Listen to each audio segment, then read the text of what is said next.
पार्थाय प्रतिबोधिताम् भगवता नारायणेन स्वयं व्यासेन ग्रथिताम् पुराणमुनिनां मध्ये महाभारतम्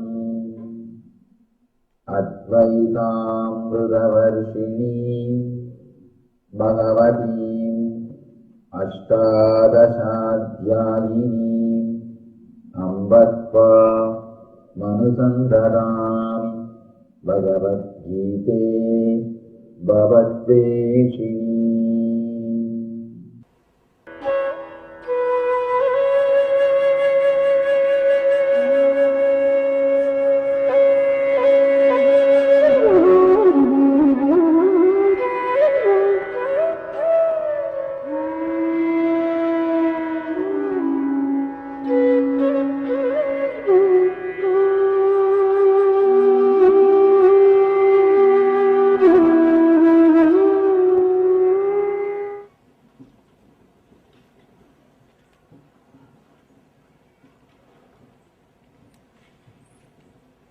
The next sloka,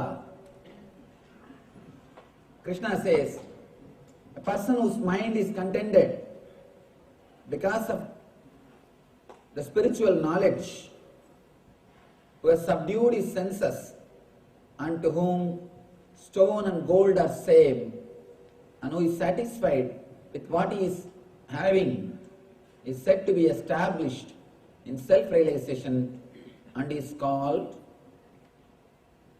enlightened being.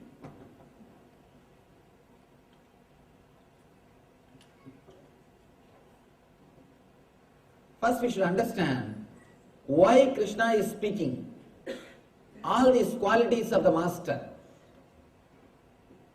Why he is explaining all these qualities.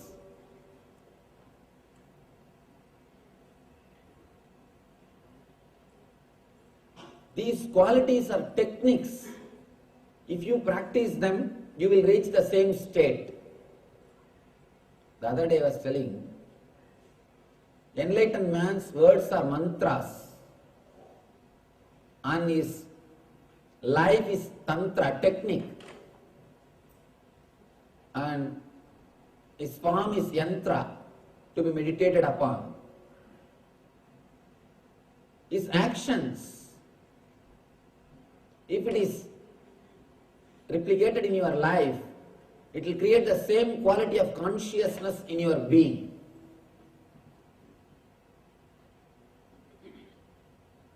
For example, if you listen to the music which comes from heart, the traditional music, Indian music, Carnatic Sangeeta, Carnatic music and all those things, you will have that same experience. If you listen to the music which comes from Mooladhara, which comes from sex, you will have that same mood.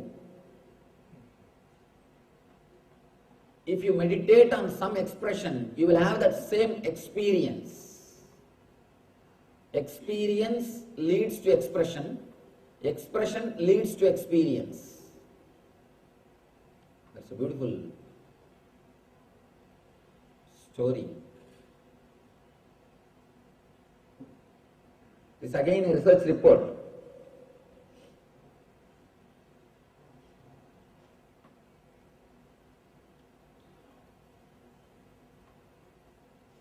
Now it has become very popular, art therapy.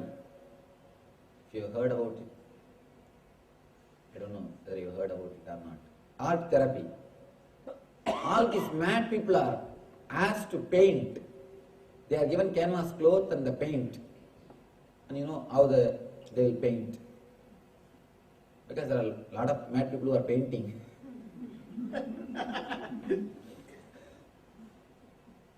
And they just roll on that cloth and do whatever they want. But some surprising thing, if they are every day asked to paint, within 6 months they come out of the madness. Because the catharsis happens. They throw everything out. When catharsis happens, naturally they get healed. And the next step is beautiful thing. There was a doctor who was doing research on this art therapy.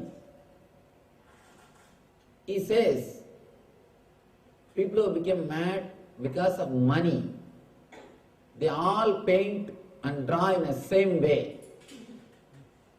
People who become mad because of women, they all paint and draw in a very same way. People who become mad because of name and fame, they all paint in the same way. There are so many reasons why you can become mad. One more small story. One guy went to the mental hospital just to see what is happening. The doctor took him to show around. The first room, he saw one person, all over his room he has written the name Lata, Lata, Lata, Lata, Lata in blood. And he is sitting and chanting the word Lata, Lata, Lata, Lata, Lata. The person asked what happened to him. Doctor said he wanted to marry Lata. He was not able to marry. He has become mad. That is why he is continuously repeating her name, and he is here. He goes around, he shows different kind of people. One person is just swimming on the floor, another one is hanging in the ceiling, another one is walking just with his hands. He sees all kinds of people.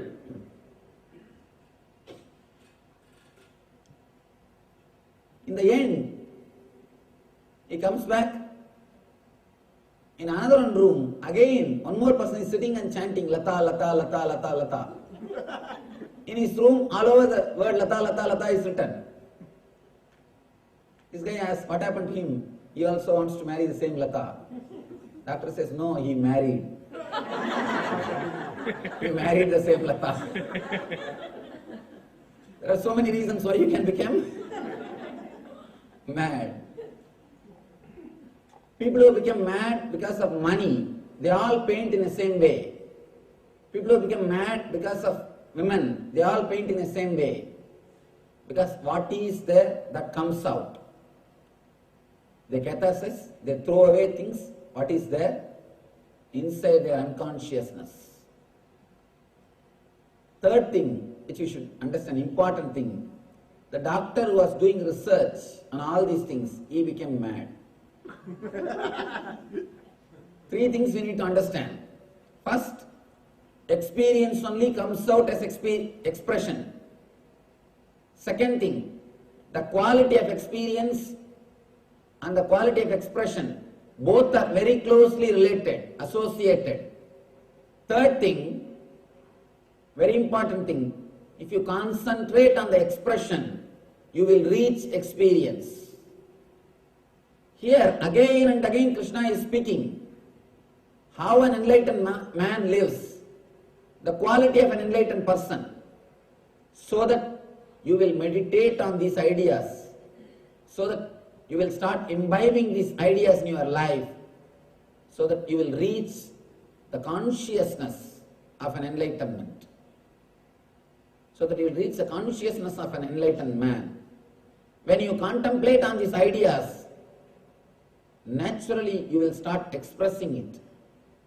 It will sink in your being. Again and again he says, Vijitendriya. This whole chapter is just about the senses.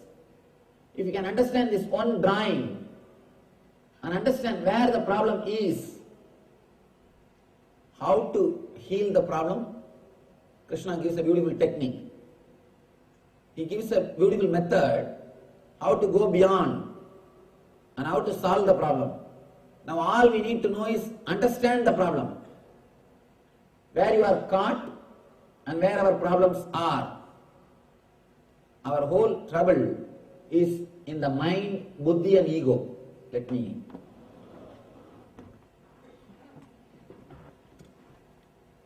Beyond ego, Here is our being, Atman.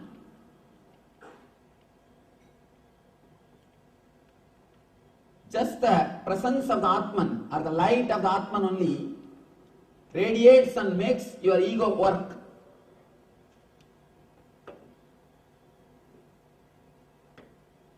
It is no Atman.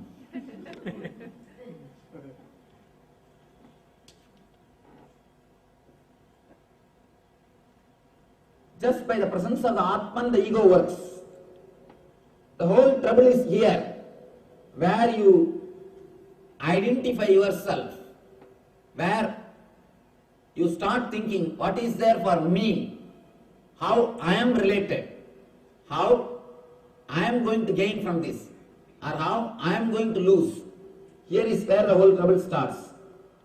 If somehow this is erased, this is removed from this system, the Atman directly starts radiating its energy, its tejas through your senses. That is why the enlightened people will have sharp senses. Their senses are not contaminated. Whether their vision or their hearing will be sharp and deep, because it is not corrupted by buddhi and ego. They have not lost their sensitivity. Please be very clear, only a man whose being is clear, he will have pure senses. His senses will be sharp and alive. A man who continuously uses his senses, who uses his senses too much, he abuses it. He will not have the energy or tejas in his senses. Man who has used and abused his senses, first thing which will happen to him is he will lose the smell. The smell will be lost. If you have lost smell, please be very clear. Immediately you need emergency treatment. You need to get admitted in ICU of spirituality. You immediately need meditation. Meditation is basic need for you. Again,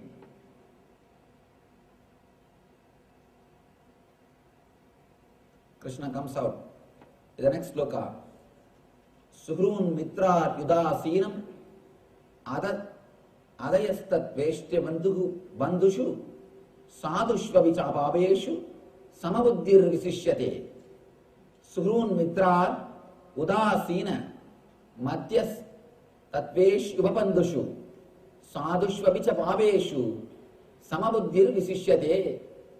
Person is considered still further advanced when he regards honest well-wishers, affectionate benefactors, the neutral mediators, the envious, the friends and enemies, the pious and the sinners, with all with an equal mind. This happens really when you become enlightened. When you become enlightened, there is nothing to be achieved. There is nothing to be gained. Automatically, your being starts respecting everybody.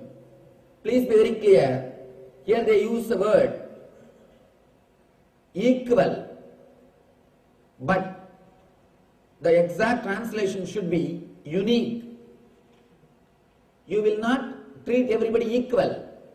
You will respect everybody as unique beings. Treating equal is different. Treating them as unique is different. You understand everybody's uniqueness and respect. Treating everybody equal is different. Sometimes when we say the word treat everybody equally, we start disrespecting everybody. We think that is the way I do. Let me disrespect everybody. Instead of raising others, we come down.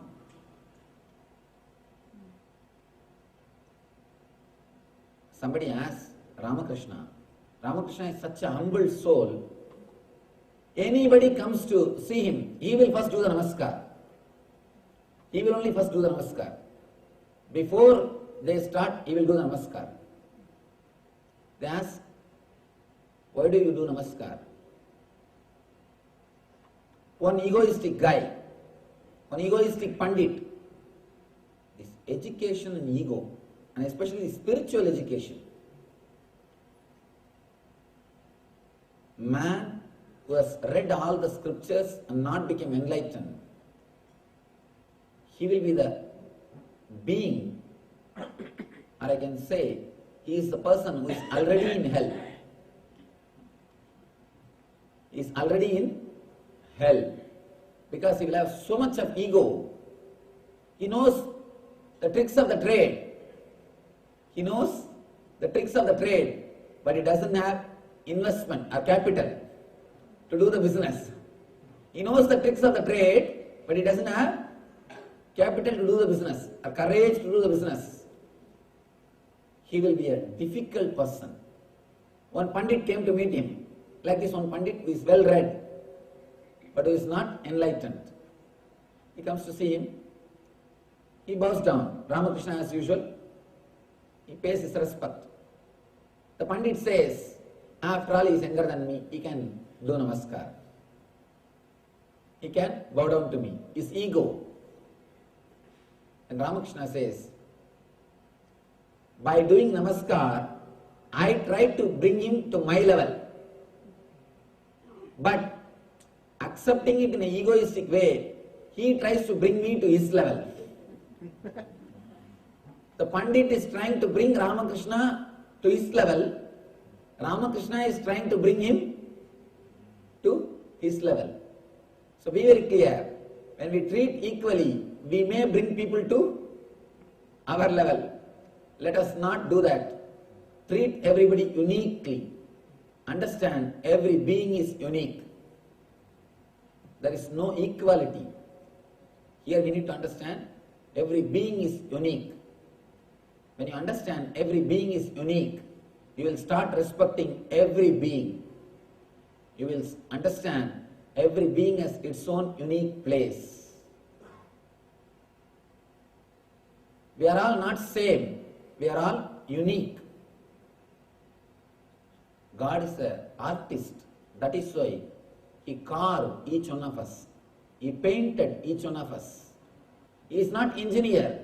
If he is an engineer, he would have just ordered 10,000 piece Mr. India, 1 million Miss Universe, 1 million Miss Universe he would have produced. All of us will be looking same. He is not an engineer to do mass production. He is an artist. He paints every one of us. He carves every one of us. That is why we are all so unique. All of us are so unique because God is a painter. When you understand each one of us are unique, everybody is unique, you will start respecting every being. One more important thing you need to understand. Even your enemy is needed for your life. You would have learned thousands of things from your enemy. Without enemy, you wouldn't have achieved what you have achieved. Even enemy contributes to your life. Please be very clear. When you are in depression, if you remember the enemy, you will come out. And you will start the fight again. Even your enemy contributes to your life. You don't know what all the ways people to contribute to your life. There was a great sannyasi, very famous sannyasi, and highly respected all over the world. Suddenly one day, his close disciple somehow finds an important secret about him.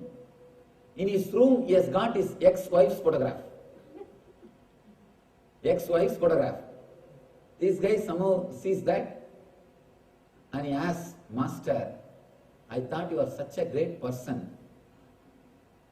I never expected this from you. Why? Why still you are having her photograph in your room? He says, whenever I wanted to leave the sannyas, I just see her photograph. Whenever I wanted to drop sannyas life, I just see her photograph.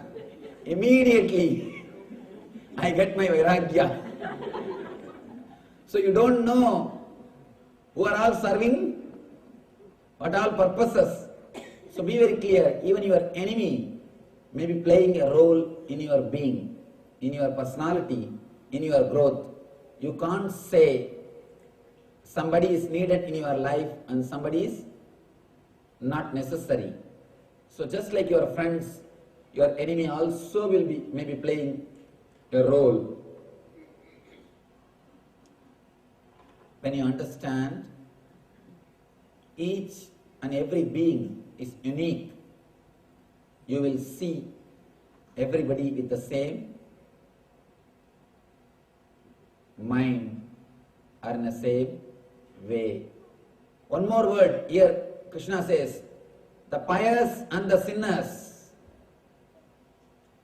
Please be very clear, there is no such thing as sin except calling human beings as sinner. There is no other sin on the planet Earth.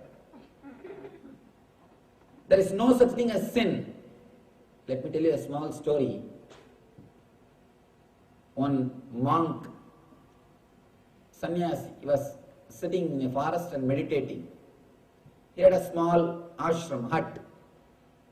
One night, one man came to the hut and begged, Swami, can you give me little food and can you allow me to stay here till tomorrow morning? He said, why not? Please come. He gave food and shelter. Next day morning, the man is about to leave. Swami asked, who are you? This guy said, I am a thief. Just yesterday night I robbed the palace. I tried to escape from the police. I came here and you gave me food and shelter. I thank you. He went away. Immediately this monk started weeping. Oh God, how big sin I committed. I gave food and shelter for a thief. He started weeping. Please, oh God, save me from this sin. In few minutes he heard booming voice from the heaven. That voice is also weeping, crying. Monk asks, oh God, why are you weeping? God says, you gave food and shelter for him, one day you are weeping, you committed a sin. I give food and shelter for him 365 days. Where will I go and wash? Where will I go and wash my sins? Be very clear. God accepts everybody as we are. The idea of sin and merit is created by the people who created the society. People who created the society. Immediately next question will rise. Then can we do whatever we want, Swamiji? Man who understands will never disturb others. Man who understands the spiritual science will never disturb others. Again and again I tell people, your sin or merit should not be based on fear or greed. If it is just based on heaven or hell, I don't think we have become matured people, matured beings. Our sin or merit should be out of our understanding, not out of heaven or hell. Be very clear. Don't live a disciplined life thinking of heaven or hell. Let the discipline happen to you as an understanding. As an understanding. If you are afraid of cop and following the speed rules, whenever you don't see any light, what do? A small temptation. Why not raise little bit? And especially in LA when traffic is not there, we always try at least a few miles. There is a grace mile. These people who drive me,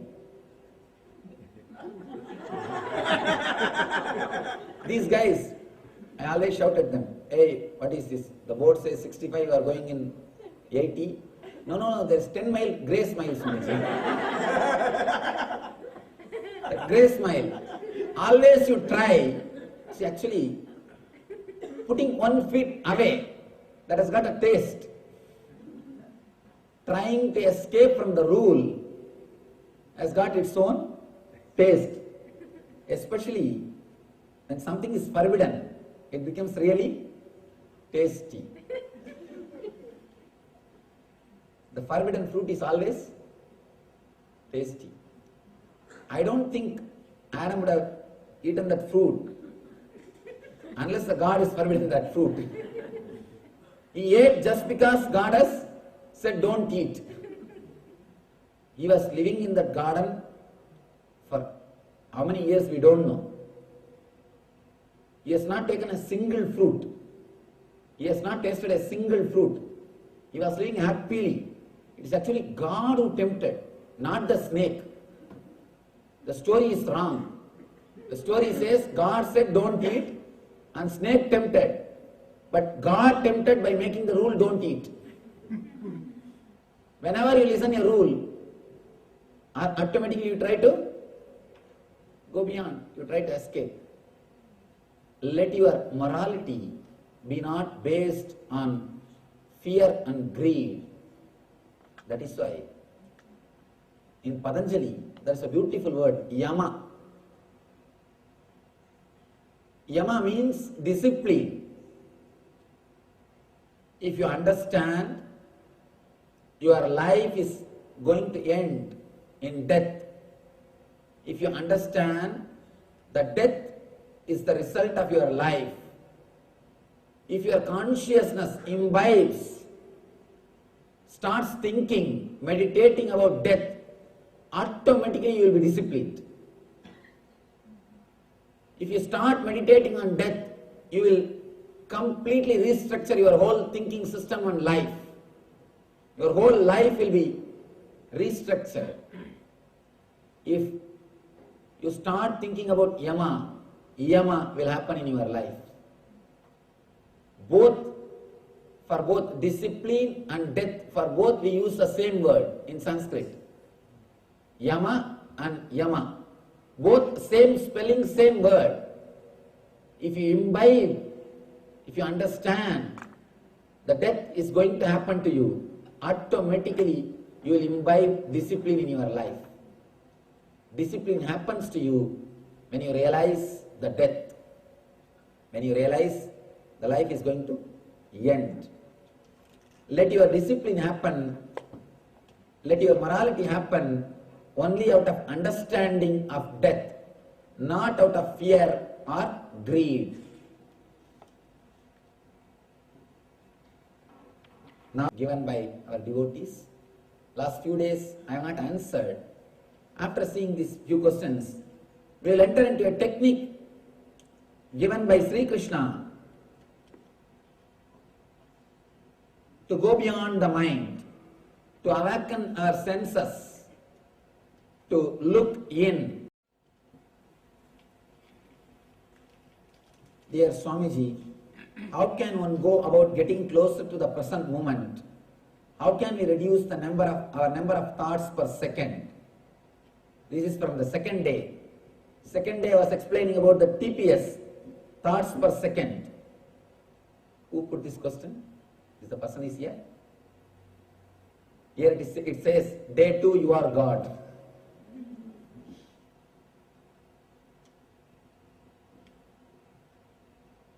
The moment you ask, how can I start living in the present moment?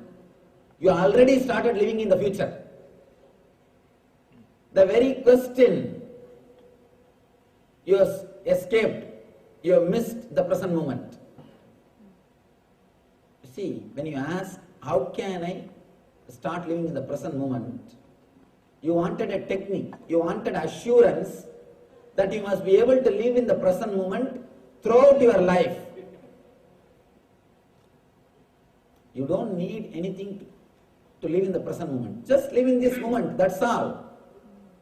Nothing else needs to be done. But you are not ready to stop. You don't feel the fulfill by living in this moment. You want assurance that I will live in the present moment throughout my life. Teach me something so that I will not forget to live in the present moment always. That is what you are asking when you ask this question. The moment you want assurance about the future, you missed the present. Be very clear, future can never be assured. Whenever you remember, come back to present. That's enough. Nothing else is necessary. Whenever you remember, come back to present moment. And if you live in this moment, if you are at present, naturally next moment also you will be in the present. Because next moment takes birth from this moment. This moment is mother, next moment is son. If you are in the present moment in this moment, next moment also you will be automatically in the present moment. If you are postponing, escaping from this moment, from next moment also you will escape. So be very clear. A simple technique to be in the present moment is just be in the present moment.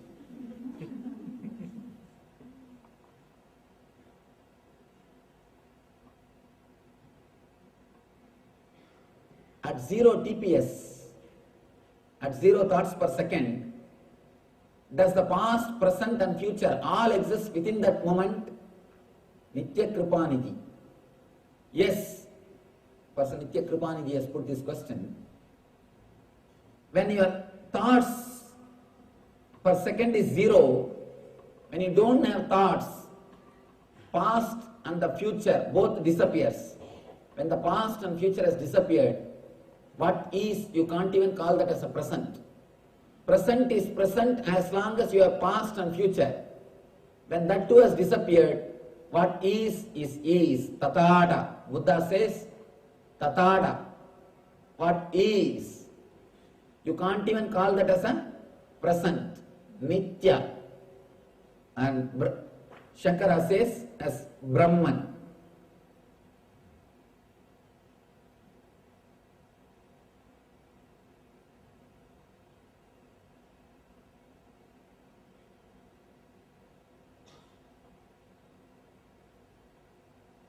How do you know the difference between being an intellectual idiot versus the development of the intellectual ability that you speak about in regards to the Shastra? Again, Nitya Kripanidhi. Beautiful question. If you are torturing yourself and torturing others with the knowledge which you are having, you are an intellectual idiot. If you are living happily and giving happiness to others with the knowledge which you are having, you are having intelligence. That's all. Man who has got intelligence will increase his peace and joy in his being and will increase peace and joy for others. Intelligence always creates more bliss. Intelligence is bliss, understand? Is 4 things. Intelligence, compassion, energy and bliss. All 4 are one and the same. When your Atman expresses through head, it is intelligence. When your Atman expresses through heart, it is compassion. When your Atman expresses through being, it is energy. When your Atman is there, without expressing, it is bliss. All 4 are one and the same. If you are intelligent, you will be blissful and you will radiate bliss.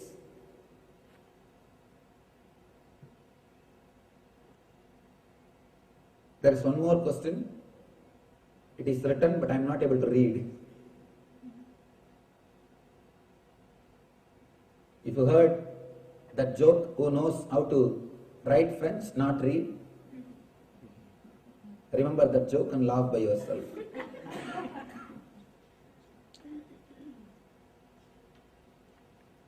If the person who wrote this question, if you are here and come out and ask the question, I will be happy to answer.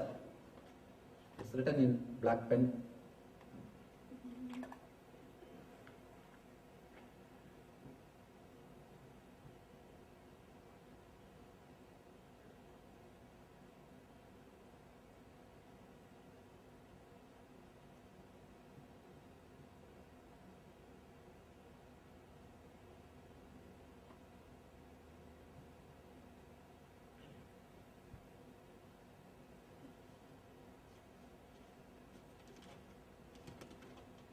There are many questions which I have answered in today's lecture, so I am not answering them.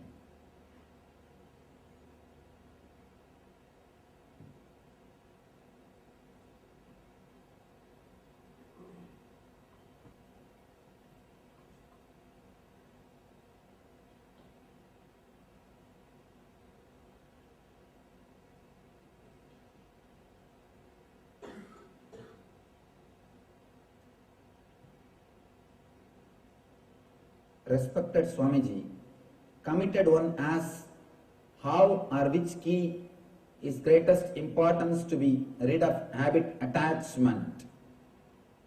This is a nice question.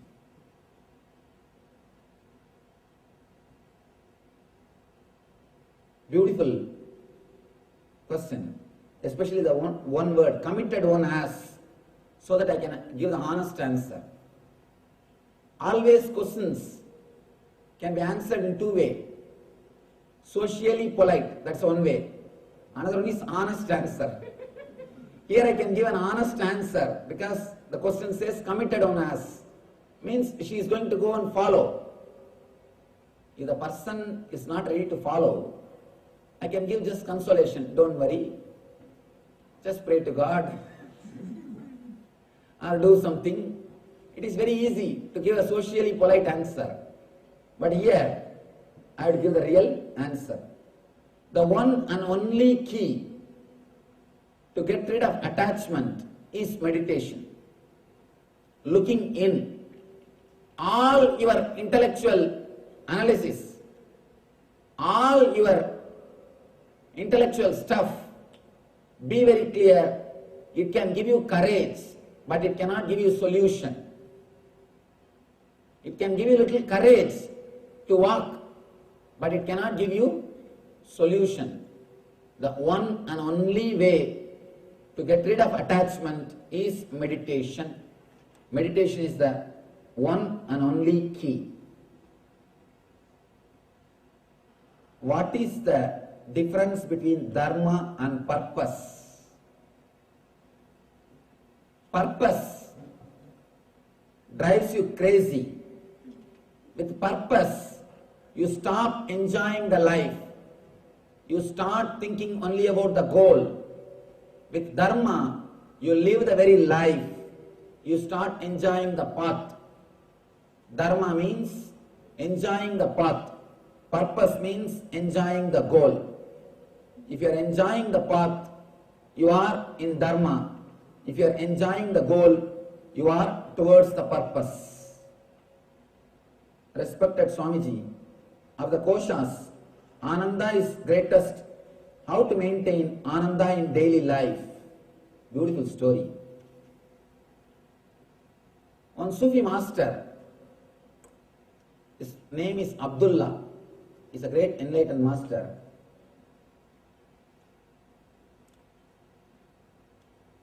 He always used to be in ecstasy. Always he is in joy, bliss. One of his disciples asked him, Master, how are you so blissful? Always in ecstasy. I have never seen you suffering. I have never seen you with a long face. How? He says, early morning when I get up, I just ask myself, Abdullah, what do you want today? Today you want to be blissful or you want suffering? I ask myself. Naturally, what mind will choose? It chooses I want to be blissful. Then immediately I tell the mind, then be blissful, that's all. We may think, how can it be so simple, Swamiji? Be very clear. You know your 24-hour routine. Try, just tomorrow morning, once you try. You know next 24 hours what is going to happen. Very rare accidents happen. Accidents are very rare. In average, normal routine, you know what next 24 hours is going to happen. Accidents are lottery winning. These two are rare. They are not happening every day. So, till tomorrow morning, What is your next routine? What is your routine you know? Decide whether to face that routine with the bliss or with the suffering. Whether to face that routine with joy or with the usual face. With our regular face. Decide by yourself. When extraordinary things like accident or lottery winning happens, that is different. In an ordinary way, your regular life, you know the routine. You have the choice. And whether you go with a long face or a smiling face, the routine is going to be same. The routine is going to be same. That's why I always tell people, pain is inevitable, suffering is choice. Pain may be inevitable, but suffering is choice. You have one thing in choice. You can choose your attitude. You can choose your inner space. Your inner space can be chosen by you. That is up to you. That's only your decision. He says, when my mind says, I'll be happy, I just tell the mind, then be blissful, that's all. It is purely your choice. Purely your choice. Hell or heaven is your conscious choice. It is nobody else's choice. We will ask another one question. Always, if my mind says I want to suffer, what to do? Then let you suffer, that's all. What is the wrong? If your mind wants to enjoy suffering, even a suffering becomes enjoyment for you. That is why you want to enjoy suffering. In a way, suffering becomes enjoyment for you. So be very clear. Ask your mind, when you get up early morning from the bed, ask yourself, what do you want? If your mind says bliss, just tell your mind, be blissful, over. Single conscious decision can change the quality of your life. Every day morning, don't decide for 3 days. You will forget. Don't decide for 1 week. You will forget. Every day decide. Then people will think, let me decide for my whole life today itself, Swamiji. No. You will forget. You will be back to the same. You will have the same face again tomorrow when you come back. No. Don't decide for your whole life. Just decide for 1 day. Decide only for 1 day. Only then you will be able to maintain. Otherwise, we will have our same old face. Our natural face.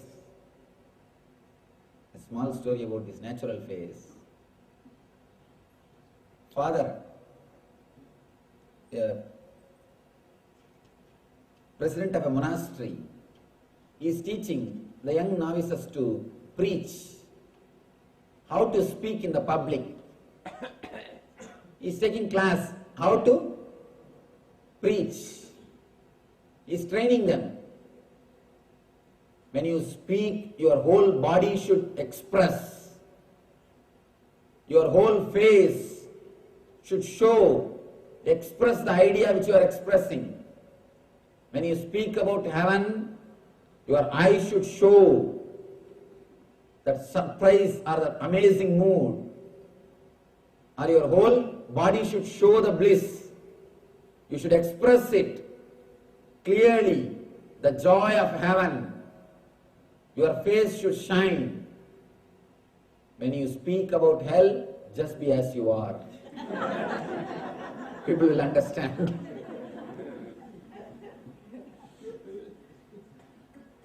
At least in our life, let us not maintain the face of the hell. Vivekananda says, if you are depressed, don't come out of the room. Enough of suffering is there in the world. Don't go around and spread little more suffering. Respected Swamiji, what is the difference between Bhagavad Gita and Mahagita, referred as Ashtavakra Gita? Ashtavakra Gita is also one of the beautiful book. more than 58 Gitas are available. Rama Gita, Shiva Gita, Anu Gita, Vyada Gita, Ashtavakra Gita. There are so many Gitas available, but nothing compared to this Bhagavad Gita. This is everything put together and something more.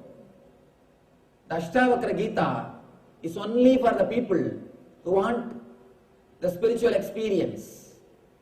Here Bhagavad Gita is for every being. See one thing, if I start speaking from where I am, it will never benefit you. I should start speaking from where you are. Not from where I am, but from where you are. Ashtavakra Gita, Ashtavakra starts speaking from where he is. But Krishna, in Bhagavad Gita, Krishna starts speaking where you are. So Krishna can give you experience because he starts where you are standing. He starts from where you are standing. Dear Swamiji, yesterday you said that I am God. I am not sure about this. I did not find a single quality of God in me. Please explain. Whether you believe it or not, accept it or not, realize it or not, want it or not, you are God. Please be very clear. Whether you accept it or not, believe it or not, want it or not, experience it or not, you are God. You may be thinking, what is this, Swamiji? I don't find a single quality of divine in me. How can I be God? See, some fishes go along with the stream, along with the current. Some fishes go against the current. There are some beings who just float with the existence, divine. There are some beings who always go against the divine, who oppose the divine. But one thing you should understand, whether you flow along with the current or go against the current, you are in the water. Fish is in the water. Same way, whether you flow with the current, become enlightened, or you go against the current, think you are not enlightened, you are enlightened. The choice is not whether you are God or not. The choice is only, you have only one choice. Either you can realize it and live blissfully, or you can suffer without realizing it. But whether you realize it or not, you are God. In that there is no choice. You being God, in that there is no choice. You have only one choice. If you want, you can realize and express it joyfully, or you can suffer. But you have no other choice. Whether you float with the current or go against the current, you are in the water. Fish is in the water. So, if you are not divine, you cannot even inhale and exhale. It is just that energy which is working inside your system, inside your being. So be very clear. One more thing. Again and again and again, society creates guilt in you that you are not enough unto yourself. Please be very clear. Society sets a standard and it never lets you feel the divinity in you. First thing which you need to understand, you are beyond body and mind. All your guilt is related to body and mind. So don't have a standard which is given to you by society to measure whether you are God or not. That standard can never be fulfilled. The social standard can never be fulfilled. And one more thing, the moment you allow the guilt in you, you are ready to be exploited. Anybody wants to exploit you, first puts the guilt in you. The person who wants to exploit you in the physical level, he makes you believe that you are not strong enough. The person who wants to exploit you in the level of beauty, they first make you feel you are not beautiful enough. Only then all the cosmetic products will be sold. Why do you think continuously these cosmetic companies conduct the beauty contests? So that they will make you feel guilty that you are not beautiful. Be very clear, you are enough unto yourself. Never run behind anybody's measurement. You are beautiful by yourself. Why should you bother about somebody's measurement? Each one of you are unique flowers. If God is an engineer, He would have created 10 billion Miss Universe and 10 billion Mr. Universe. But He is not engineer. You need little bit of foolishness to be an engineer. God is not an engineer. He is a painter. He is an artist. He paints every one of you. That is why every one of your dimensions are different. Every one of you are unique. The moment you start having the guilt, I am not beautiful, you start buying all cosmetic products and you try all color paintings. You try all possible makeup. Same way, in the spiritual field also, the so-called religious people put guilt in you. They just start putting guilt in you. You are not that, you are not this. First thing, they start giving you the ideas which is impractical. Vivekananda says beautifully, never teach a man to be truthful. It is very difficult. Teach him how to be.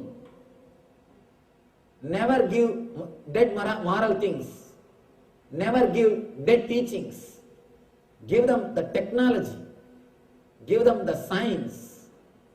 The so-called religious people who don't know the science by themselves, who don't know the technology to transform the energy by themselves, who has not transformed their energy, like a parrot, they repeat the advice or morality, impossible goals from scriptures to you and create guilt in you. That is why again and again I used to tell people, never listen to a person who is not enlightened. Never listen to a person who has not experienced by himself. He will give you all impractical ideas. The other day as I was telling, Dale Carnegie writes a big book, How to Stop Worrying and Start Living. He committed suicide. Impractical. His teachings are impractical. He himself has not experienced. So be very clear, never listen anything, never take anything from an unenlightened man. When a person is not enlightened, he creates only more complications. Even your so-called moral ideas, never a person should be taught be more good. You should be taught how to be good. The technology should be given. The science should be given. When you don't give the technology, only the advice, you create more trouble for others. The person who receives only advice, not the technology, he starts creating deep guilt in himself and he becomes schizophrenia. Please be very clear. In 3 level guilt is created in you. One is physical level. You are not strong enough. Only when you start believing you are not strong enough, you will become slave. You will be controlled. You will come under control. You are not beautiful enough. Then, now you are gullible for all the fashion shows, all the cosmetic products. They can sell all their products. They can dump all their products on your head. The third, you are not spiritual enough. You are not pure enough. You are not a spiritual being. These 3 guilt is created in you by the people who are doing this 3 business. By the people who are doing this 3 business. enlightened master will always liberate you from all the guilts. Enlightened man is a person who liberates you from all these three guilts. Never carry guilt. All the guilt is created in you by the people who are cunning enough to hide their personal life. That's all. A small story. 3 women, they die, reach Yama's abode. Yamadharma is sitting there for judgment. First, he calls the first lady. She comes and he asks, did you live a pure life? She says, yes, Prabhu. Yes, Lord. I lived a pure life. I was 100% truthful to my husband. Then Yama just sees the record. All right, you lived a beautiful life. Have a golden key. He gives a golden key and says, first class AC suit in the heaven, go and enjoy. She goes. Next lady, she comes. Yama asks, did you live a pure life? Almost I lived. Physically, I never did anything wrong. But mentally, once or twice when I see some movies, mentally I did 1 or 2 mistakes.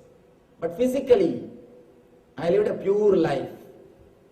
Yama sees the report, all right. At least you are honest, you agreed. You told the truth. I have the silver key, second class, go and enjoy. He sends that person to heaven.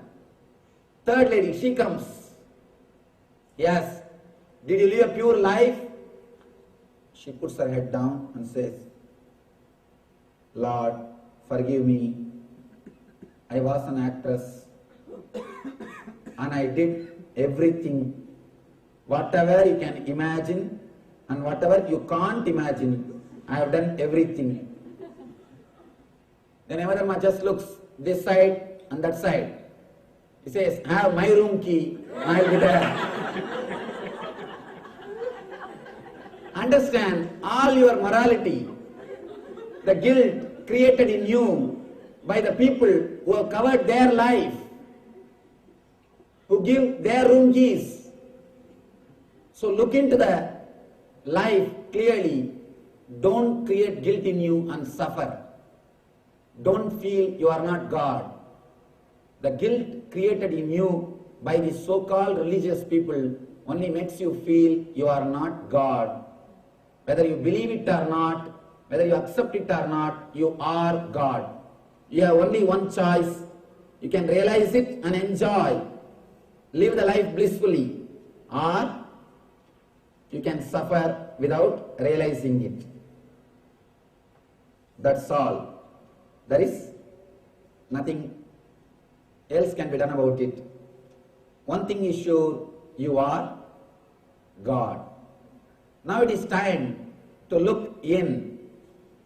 Now it is time to tune ourselves to the highest teaching given by Parabrahma Krishna, Sri Krishna, in this Jnana Yoga.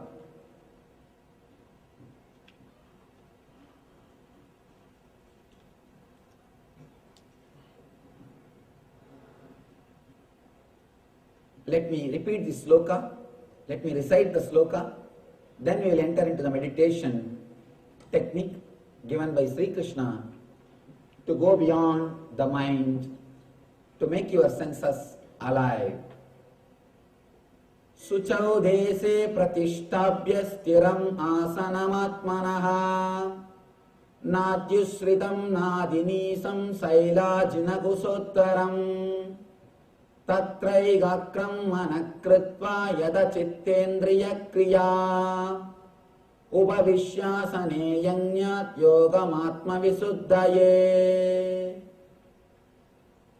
samam gaya sirogrivam dharayanna chalam stiraha samprekshyanasighakram swamdisaschanavalogayan prasantatma vigadabir brahmachari pradestitaha Manas samyamyamaschitto yukta asida matparaha.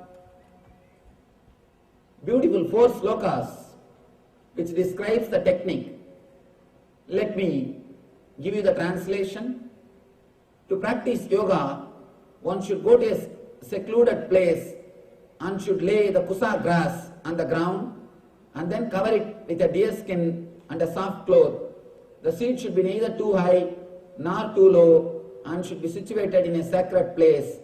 The yogi should then sit on it very firmly and practice yoga to purify the heart by controlling his mind, senses and activities and fixing the mind on one point. Few things. You should go to a secluded place. Why? Whatever you say in the house, phone will ring, cell phone will ring, somebody will knock, some advertising agencies will call.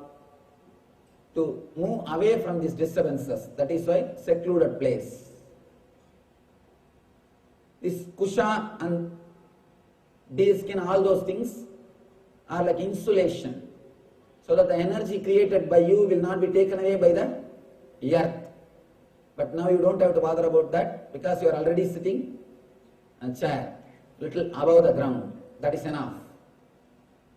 And the seat should neither be too high nor too low.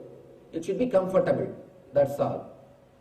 Next, one should hold one's body, neck and head straight and stare steadily at the tip of the nose.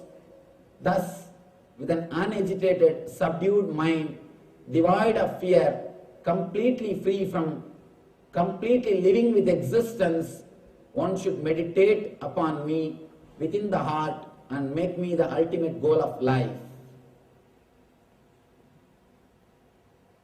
Yesterday, what meditation technique we did? The same, little updated. Here Krishna is updating. Yesterday what we did is an initial level technique. Now he gives little updated technique. Here he says 3 instructions. 1, head, neck and backbone should be in a straight line. Next, you should fix your eyes on the tip of the nose. Means if you look at the tip of the nose, naturally your awareness will settle down on the 3rd eye. Your concentration will settle on the Ajna Chakra. The same as we did yesterday. 3rd instruction, important thing, should meditate on me as the supreme goal. When he says me, means your Atman. If you like, you can meditate on the form of Krishna with a flute and peacock feather and all those things. But I always prescribe